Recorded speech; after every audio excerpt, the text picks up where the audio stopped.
Welcome to the Journey to Happy podcast, a podcast dedicated to help you in the process of getting out of your own way and letting go of the mental barriers that have been self created that stand on the way of you and the emotional freedom and happiness that you so desire. I am Olga, your host, and in here I'm going to offer you raw but real examples that will help you step into the shoes of becoming the CEO of your own life. Because let's face it, in a world where you can be anyone you want, why not promote yourself to the CEO position? I cannot wait to see you inside.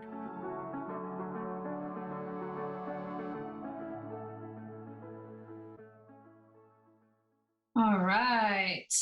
Good. So I got quite a few questions that I am going to be answering in the call. And as soon as I'm done doing that, I would open the floor for anybody who's in the call who wants to ask directly. If you do have questions you want to keep anonymous, remember you can chat with me privately and just submit them that way. Okay, so I'm going to go ahead and answer the first question I have here. I believe that for all positive things in my life, there will be an equal negative thing that happens. It is the belief of for every action, there is a reaction. I don't know where I got this belief from. Can you please guide me through how can I change this limiting belief? So anybody else thinks this way? Or this thing, like we're always like equating, this is good, therefore something bad is coming. Sort of, or like another way of thinking this way is like, oh, let's enjoy it while it's good now because this isn't always going to be good. So we kind of jump into that future where things no longer will be okay and we just come in and sabotage this moment. So where this belief came from is less important at this point as to what are we going to do about this belief once we notice it. The beauty of this work is that for this particular person and for most of us, you've lived up to now in your life with that belief without noticing that it's limiting. Now that you know that creates a cap to your happiness, you can choose when that thought comes forward. What am I going to do? I respond to this? Do I want to subscribe to it? Was it you guys that I told you about your beliefs being sort of like a YouTube channel? So you can choose to subscribe to certain channels in YouTube, right? Or not subscribe to the ones that you don't agree with. Like if they're showing violence, I'm not going to hit subscribe. I believe this. The same happens with our quality of thoughts. So there are belief systems that we have on a regular basis that do not serve us. Like I wouldn't know what positives come from believing that for the amount of happiness I have, there will be this equal amount of pain and sadness. I can see the other way around. If you're in pain and if you're sad, that you think that soon the same amount is going to come in happiness and in joy and peace of mind. So you could choose to reverse it because it's in your advantage. But if you notice this is taking energy, vital energy from you, it's a limiting belief, and it's important to choose to move forward. How do you move forward? By not subscribing to that thought. When it shows up, you notice it, you know it's a limiting belief, and you can say, or I can just enjoy what's happening now. I'll deal with that then. I will park this worry, and when pain shows up, I will deal with that then. Because what it's doing is stealing your happiness right at this moment. Notice how that thought probably shows up as you're in a moment of enjoyment. You're having fun, and you're like, oh, I better take care of this summer because winter is coming. Like this happens all the time. It drives me insane. Weather is one of those examples where we use it all the time. Finally, the hot days, because, people look ahead 2 weeks. Rainy days are coming. Why do you do this? Is it raining right now? No. Okay, come back to the sunny day. Enjoy this day. Why are you in a sunny day already thinking of, but the rain is coming tomorrow? What's happening to your sunny day in that moment? You see, like it's stealing this enjoyment of the sun. So it's like my biggest annoyance when people just tell me about the weather next week when it's so nice today. Like they just make a purpose to take me out of this nice enjoyment. I don't subscribe to that. Personally, I don't even check the channel weather. I don't care. I take every day as it comes. Oh, today is raining. Beautiful. My plants are going to love that. I show my son the rain yesterday. It was so much fun. I'm like, you've never seen this before. Come see. This is like such a weird thing. Water comes from the sky. We choose what kind of beliefs we want to subscribe. If you notice a particular thought that might not be limiting to me is limiting to you, what are you going to do about it? Once you have that awareness, now what? What am I doing? If you notice it's a future thinking, come back to this present. What's happening now? Changing the what ifs for what is. Remember, like coming back to this moment. Olga, I was having a conversation with a friend about what you were saying, and I know a lot of people think this way: hope for the best, but prepare for the worst. And she was talking about her mother-in-law, and her mother-in-law tends to think negatively so that if whatever situation happens, then she's prepared for it. And then if it doesn't happen, then she's pleasantly surprised. Right. And I think a lot of people think that way. Yeah, but that's bullshit. Like we talked about this, I think when I was talking about anxiety, like there is a misconception in our minds that says if you can possibly think of all negatives in your life, when they happen, you're not going to be in as much pain. We do that with love. We do that with grief. We do that with every possible scenario, as if we could bank. Like I remember when I was pregnant, people were like, oh, sleep now, because later you won't be able to. Yeah, like I'm going to bank all this sleep. So when I can't sleep, this is helpful. Like it's so, like I am going to have to be sleepless for some time. That's the reality of having a newborn. Enjoy my sleep now. I always enjoy sleeping. So it's not like I'm going to bank all my sleep now so that when I can't sleep, it's okay, guys. I had all this sleep banked. Same goes with suffering. Like if I can suffer now, I usually give this example to my anxiety clients. Let's say that I have the fear of a tree falling on my car. Okay, that's that fear. And I want to have that fear because I want to be prepared in the event the tree falls on my car. Could I call CAA and tell them to come right now because a tree might fall on my car? You can't prepare for that eventuality. So that thought is useless. Does that make sense? Yeah. So expect the worst. I don't want to. Like that, like why would I do that? I know one thing for a fact about human beings, we're problem solvers. When the tree does fall in my car, I don't have time to worry about it. I'm just gonna be in problem solving. I have to make a call, I have to fix this problem that just happened, and I will fix it. That's all of us. Unless you have severe mental health limitations. So the worrying about it ahead of time so that in the event it happens, you're prepared is BS. But your brain tends to believe that, but that's not true.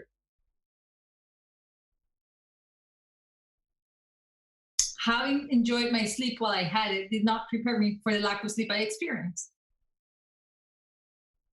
Nothing prepared me for that. You have to go through and you're like, oh, so this is how you do it.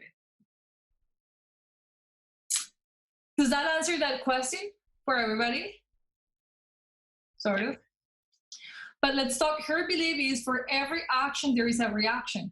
That's not a limiting belief. It is the meaning you give to that. Oh, I'm happy now, then I'm not going to be happy later. No, for every action, there is a reaction. So if I begin to cultivate a positive mindset, the reaction is going to be, I'm going to begin to enjoy a life of opportunities. If I think negatively about everything and fearfully, the reaction will be that I'm going to experience, separation in relationships or whatever it is that this limiting belief is coming through. So the difference here is not every action has a reaction. That's not a limiting belief. It is more like for every amount of happiness I have, I'll have the equal amount of pain.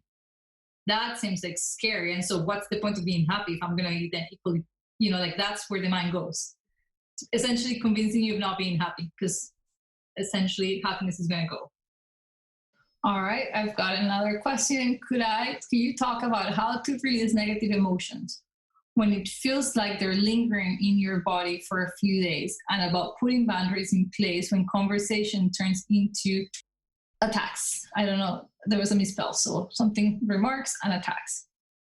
What do we do about releasing negative emotions? First and foremost, let's just get rid of negative, because emotions are all emotions.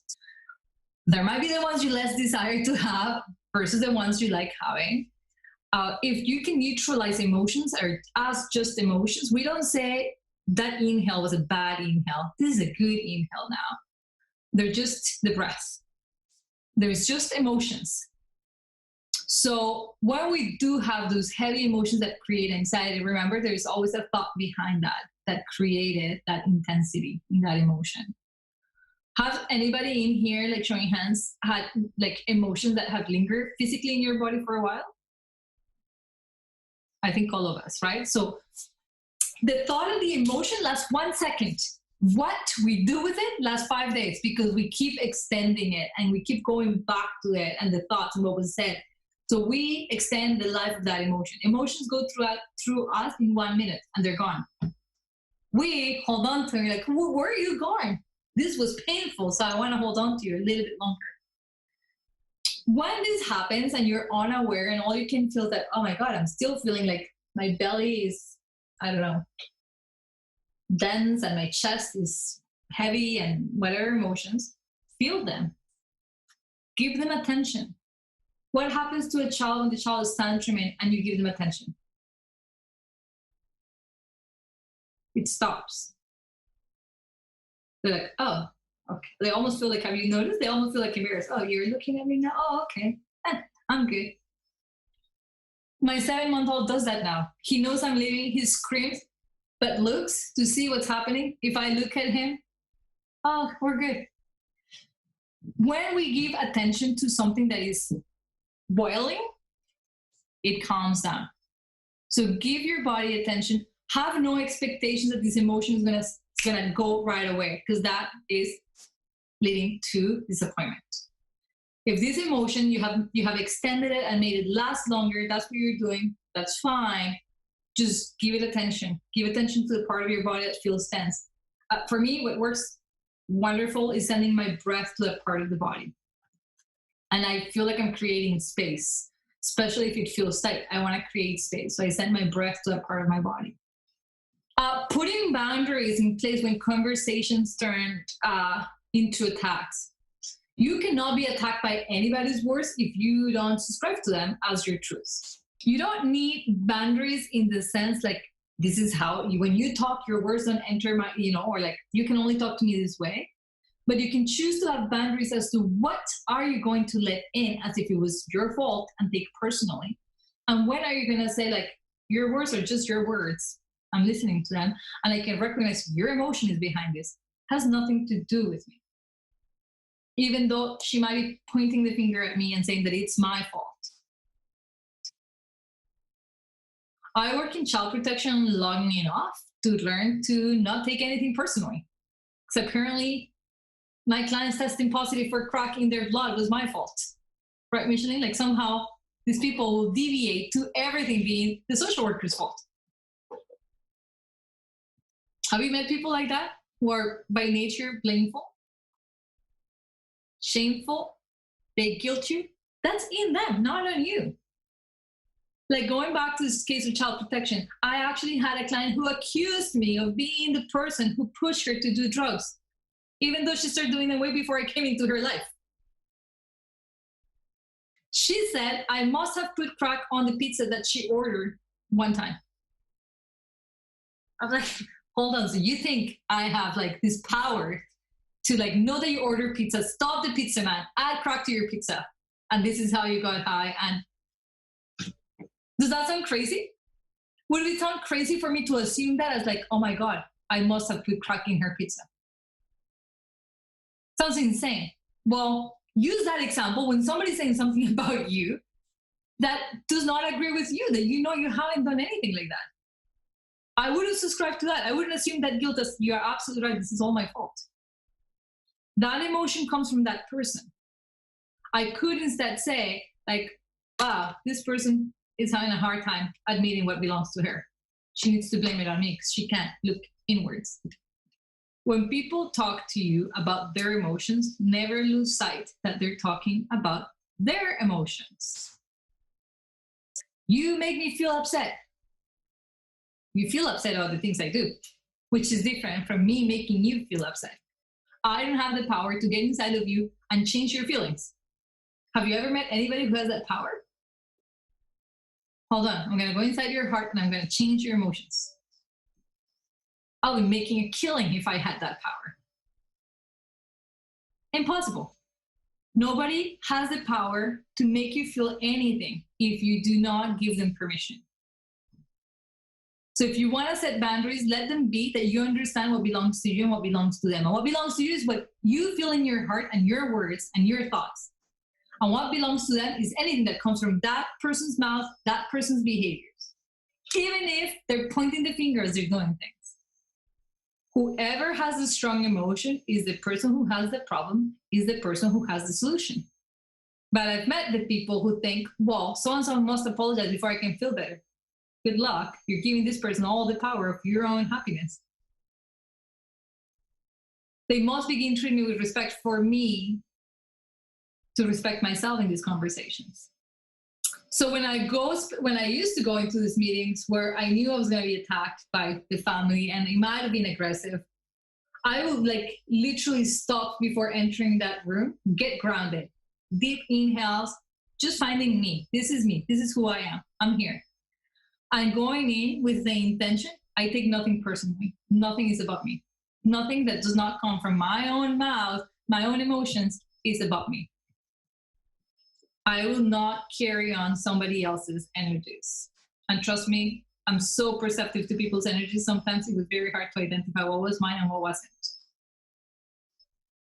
I'll spend some time sitting in some living room and then I'll leave thinking oh my God, is my husband going to abuse me? Because that's exactly what that person was feeling. And I had to stop and be where does that come from? Oh, the person sitting here was feeling that way. It's just kind of the gift of the empaths and the curse. So we have to learn to say that doesn't belong to me. What are the ways to push past self-sabotage to start a new project? There is no such a thing as past self-sabotage. It's always right now. If what you mean is not letting experiences from the past stop you from making new or similar projects, then again, cutting the cord from what's in the past is in the past. That was then, this is now. What did I learn from that experience? So that you feel like you went through it for a purpose. I learned something, so I'm now applying that. I gave the example not long ago on my social media of an investment I made last year with a coach. I paid $40,000 last year for a coach who failed me. Failed herself. Honestly, it was chaotic. And legal bounding that I couldn't get my money back. So incredibly frustrating. I ended the year thinking never again will I invest in a coach. It sucks. This person I had been following in her podcast for a long time, and I loved her energy and I loved what was going on within me when I was listening to her podcast. So I was no questions asked. I'm going to invest. She's a business coach, so I also thought this money is going to come back anyways. So it's an investment. No. And I'm not the only one saying this. It wasn't just me. All my other people in the mastermind, we all feel that was a waste of our money. Nobody improved in anything other than our frustration increased. My husband, who's super awesome, said, sometimes learning costs us money. You went to university and you spend how much money to learn something? What did you learn from this experience? And I really she taught me all the things I didn't want to be as a coach. That's so valuable. I wouldn't have had that experience without having gone through this process. And along the way, I've learned other things. And this year, I had the opportunity to invest again in coaching, something that I love doing. And I was this close to not doing it because last year didn't work out too well for me. So when you have had a past negative experience, it is so easy to continue to use that experience to never change this opportunity to experience something else. Whether that's a relationship that failed you, whether that's a type of profession that it didn't work out well. What do you do when you notice an obstacle, when you find a wall? Anybody here has ever ridden horses. I've been riding since I'm 3. And the rule is if you fall out of a horse, you have to jump right back on that horse, or else you become afraid for your life and you will never touch a horse again. And I have fallen off the horses and injured myself badly, and nobody cared. Go back on that horse. And I didn't want to, and I'm so glad I did, because you lose the fear. You face it. You're like, okay, I have to deal with fear and all. To this day, I still love horses. Can't wait for my son to be 3 years old so that I can bring him to lessons. You get my point? The self-sabotage could be, I used to love horses. I fell once, never again. And then continue to live life with that limitant. I invested again. I'm so happy I invested again. I found a great connection. I grabbed the lessons. What did I learn? What did I learn all the times that I fell from a horse? Valuable lessons. Now I know a lot. I would probably not fall from a horse based on what I've learned. I would probably never again invest so blindly on a person without asking more questions, without having done more of my own research.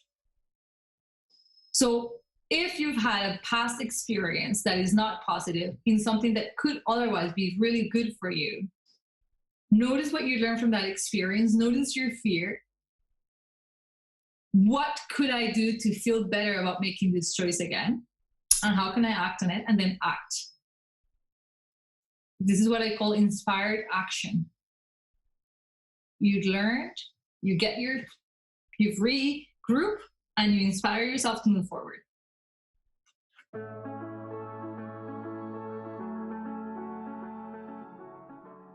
Hi, friend. I am interrupting you.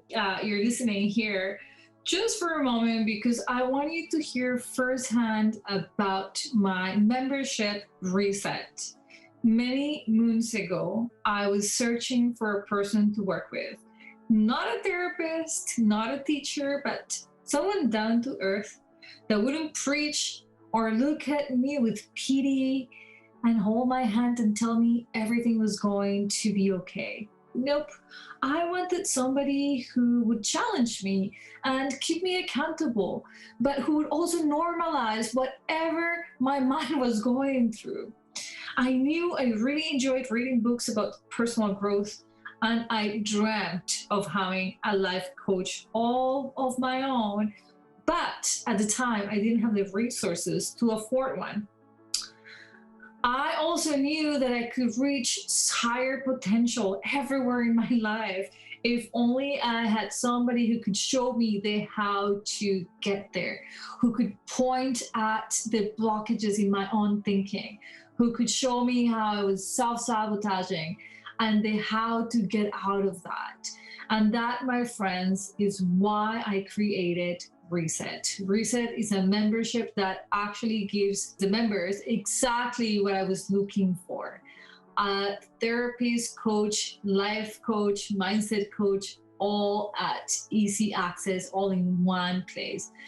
So this membership gives you access to monthly mindset trainings, like the ones you're listening in the month of January here. And it also gives you the opportunity to work at your own pace through a workbook that I personally create as I create the videos. And you have access to me Monday to Friday on a private Facebook group where sometimes I go live to answer questions, as well as you get a 1-hour call with other members for office hours. So whatever you're working through, you can come live and ask me questions. You can also submit them anonymously if you are not much of a crowd person. And so really, Reset is a membership that takes away the pressures of doing therapy if you don't need it, but keeps you in the loop of doing work on areas that are really important to you. The membership focuses on 4 pillars: the mind, the heart, self-care, and the body. So each month I rotate through one of these pillars, and the video and the conversations and the journaling prompts are all about that one theme. If this sounds exciting to you, here's the best part. All of that you get for $97 a month. You guys, $97 a month. Way cheaper than a therapist, way cheaper than a life coach. And it gives you so much support each and every month that you remember.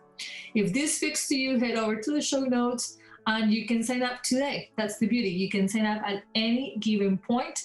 The commitment is 3 months. You have to be with us for minimum 3 months because I know you care about transformation. And let's be honest, it takes time to change the way we think. So give yourself minimum 3 months, but I hope for you to stay longer. And I hope to see you inside.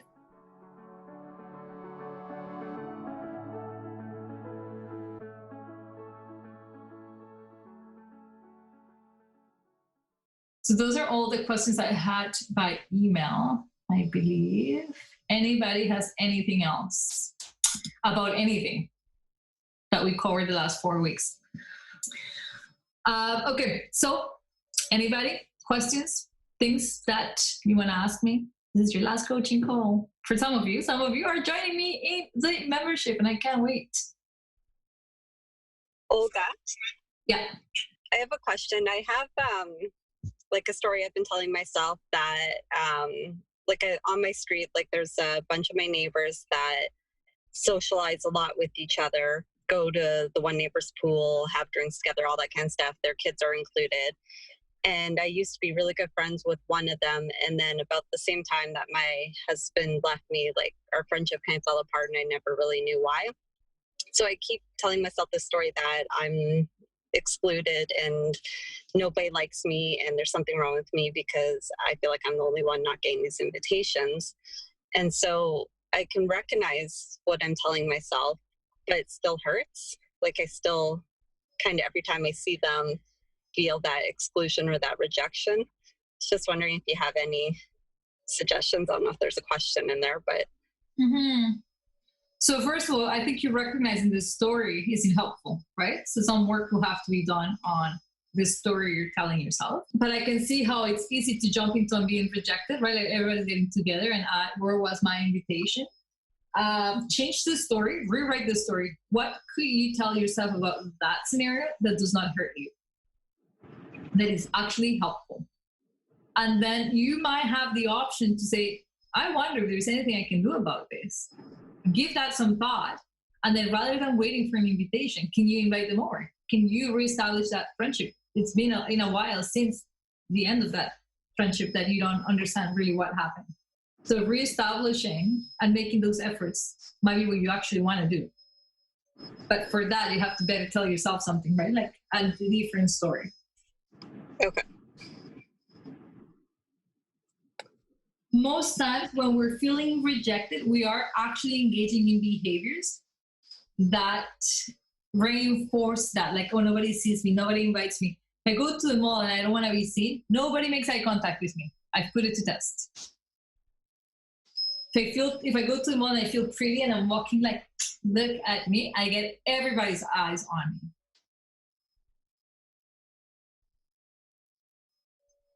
If you're feeling rejected, you're probably also self-isolating. And this might be a core belief for you, Christina, like people reject me. Notice if you do that in other areas of your life and how can you begin to change that?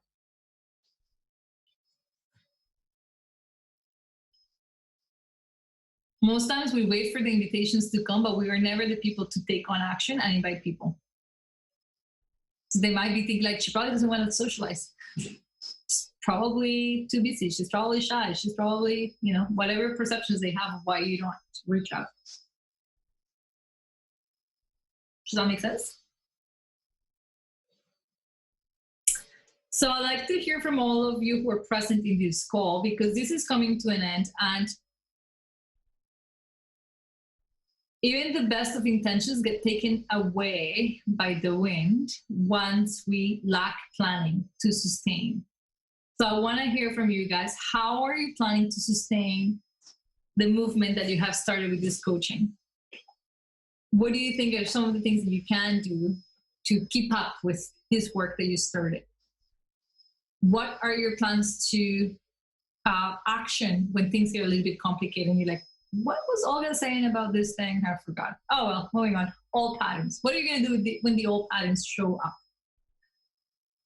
Who wants to go first? Oh, people are dropping off this call. Bye. For me, I feel self-reflection is a huge part of it.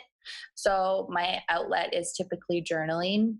So if I'm feeling like anxious from my own thought process, I find for me writing it down and then kind of reading it back and realizing what I was thinking and interpreting that as though, either I was self-sabotaging or it was the mean girl in my mind. Just being able to kind of reflect on those things through journaling is specifically helpful for me.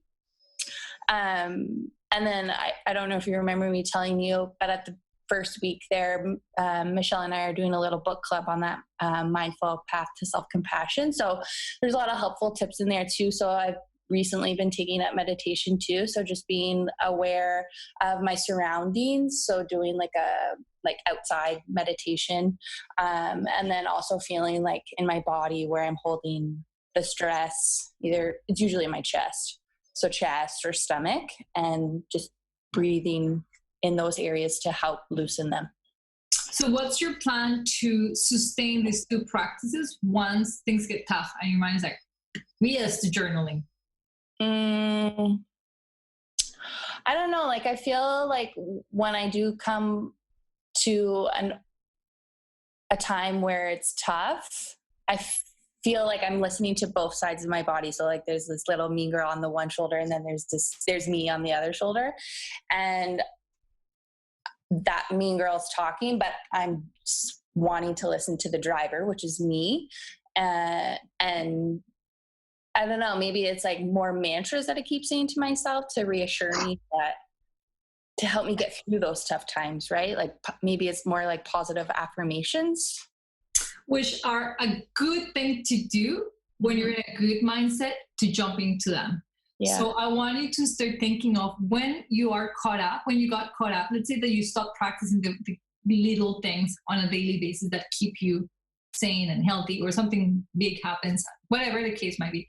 Usually most people get to that moment of complacency, like all is good.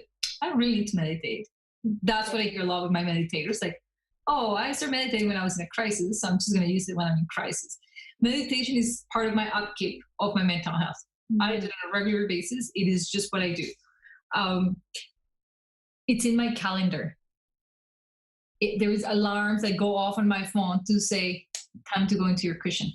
Mm-hmm. So I want you to not just have like this overall plan that is like big, concrete, 2 concrete actions, but big, like, on a regular basis. That sounds good, but how are you going to sustain it? How are you going to keep yourself accountable?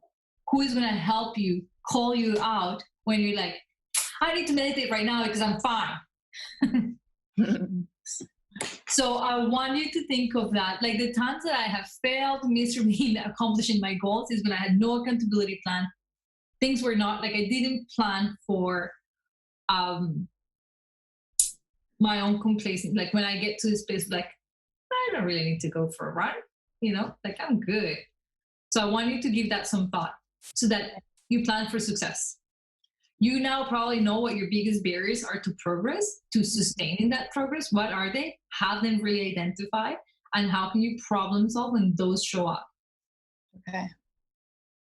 Yeah, I find it's usually like my thought process where I kind of have this, if there's one thing that I feel is holding me back, I give a lot of attention to that one thought.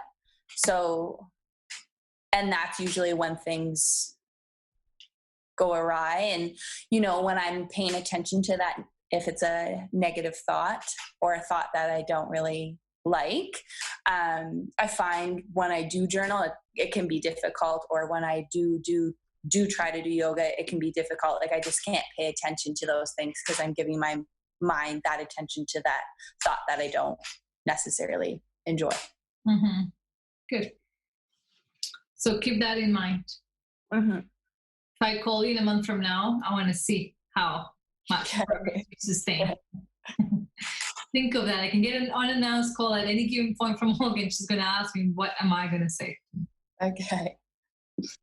For me, I'm going to continue what I've been doing every day, which is getting up and doing my intentions, and I've been sticking to it. So your consistency, I'm going to really work hard to stick to consistency and continue, because I didn't yesterday, and I was aware that I didn't, and there was like a really low level, subtle difference in my day, and I noted that, and that just kind of reaffirmed that I do have to be consistent in these things, because it's not like, oh well, just like working out, you don't work out once, then everything's amazing and you're super fit.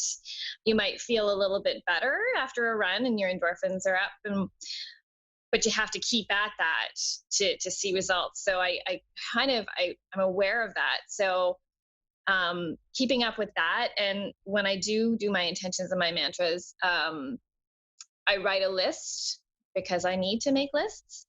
I tend to be a more scattered person. And like I've got this spaghetti noodles and I'm always thinking a million things at one time. So if I write a list, then I realize, okay, these are the things that I would like to work on. And if I get to them, that's great. And if I don't, that's okay, because I can just tack them on to the next day without expectations. But these are things that I would like to get done. Meditation being on that list. And again, I've noticed on the days that I have meditated, there's a difference. Again, it's subtle, but on the days that I haven't, again, there's that subtle difference. So there's that, being consistent with that. But also, I think I think if I come to a point where I'm struggling or there's an issue, going back to your videos, I think and my notes, I think will really help me a lot. Mm-hmm. And that's what I intend to do. Mm-hmm. So that's all I have right now. Good. And you signed up for the VIP program, so. Yes, absolutely. And that's a big one for me on a weekly basis. Yeah, which is super helpful. I think that if I hadn't followed through and signed up, I would feel a little floundery, and oh no, I want some accountability. So I want to continue with this so that I can be accountable to myself through you and this program. Awesome. I find the C's have really sunk in, your list of C's, but I'm not always consistent. I am consistent with so many things in my life, but for others, not myself. Mm-hmm. And I've learned that I really do need to show up for myself. And so that's what I'm going to work on. Because sometimes you just think, you think you're being selfish in a way because you're thinking of yourself, but you have to think of yourself. Yeah, like this notion of selfish being bad. Yeah. Selfish is good. It's a really good thing. But you can still be there for everyone else, but you still have to be not the imp, not to be caught up in too many of their problems to bring it on yourself. And so that's what I'm going to work on. I love it. Okay. What happens if you go off trail? How do you bring yourself back? That's the hard thing for me. I know. So. I want you to have a plan for that. Like, what has helped you in the past to come back to the work, the practice? Meditation. Okay. Really helps me. I make a point to do it. I need to do it every day, I think, more often, but I am doing it much more often. And I find I just take that time. I'm taking that time for myself, and I'm getting in tune with my own body. I find that committing really to that practice, maybe, of meditation. Getting my thoughts in a good place. Good. Yes. For me, what's helping me a lot is the notes that I've been taking. So definitely going to keep these and reread them, and read also what my thoughts were on the PDFs that you sent us, like the questions that you for reflection that you sent us, because I think those are going to be really helpful for different situations. So if ever there is a, something tough that happens, or a difficult time, or something that creates that anxiety to come back in a stronger way, I can go back to the PDFs and kind of work through for that specific situation. I think that's mostly what my plan is, because I like journaling in when there's a specific situation. Like, I'm less of someone who's going to sit down every day and write a little bit, but whenever there is a thought or something that happens, a situation, then I can really like focus on it. And the questions that you're asking, I find some of them, like the answers, they are sometimes the same answers that come back. So it kind of confirms what my thoughts are and what the problem is. So I think that's what I'm going to plan on doing. That's amazing. I honestly, I wouldn't have made any progress in my mindset without reflection. Like, I am a huge believer in self-reflection. I stop and I reflect. Like, I think that's partially how my brain is wired, to tell you the truth, but I master that self-reflection at all times. There is no one day that goes by. I'm not huge into journaling necessarily, except for my lessons from last week. Every Monday, for sure, I do like, what did I learn last week and how am I applying that into this week coming?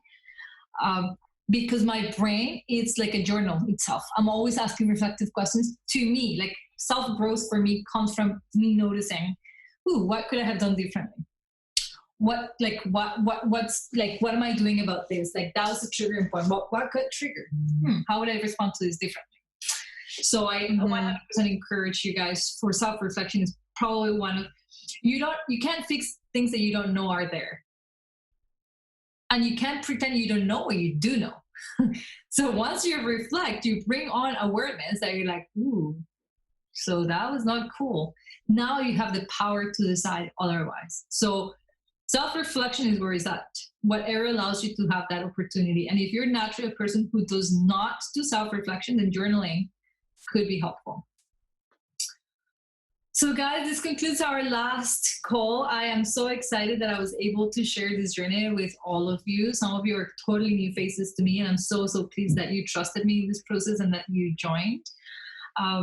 For those of you who I have been working with for a while, I love seeing you guys coming back. I don't know why you don't get enough, but I'm so happy you don't, because it's always so nice to keep up the work that we have started for some of you years ago. So it's fun to still see you. I know that if my studio was still open, you'll be coming to classes. So it's nice to just see you at the very least through Zoom.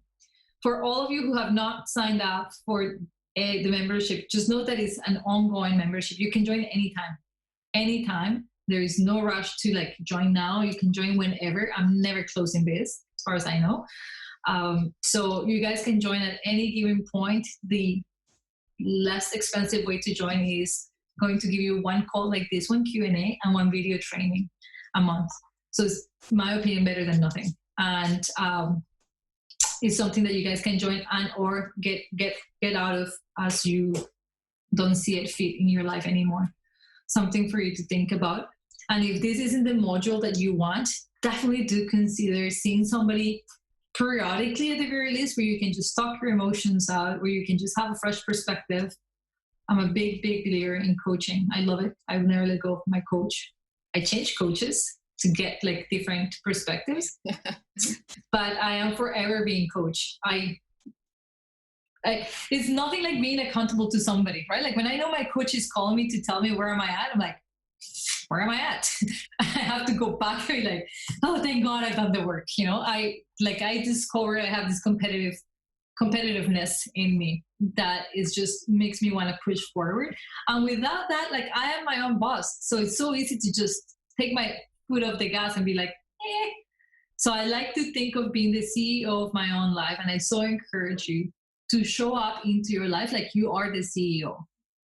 And what kind of choices, like are you going to ignore parts of your company, or do you want to be fully aware? Because this is your life. You know, there's only this one. opportunity to make it good for us. And definitely we're all deserving of a good life. So whatever it takes, get there. I am sending you my love from here to wherever it is that you guys are sitting right now. I wish you nothing but the best. My best wish for you is to have mental happiness as well as physical happiness, and to open your heart to being loved, because it is totally worth it. So thank you. See you guys soon, hopefully. Thank you very much, Olga. You're the best.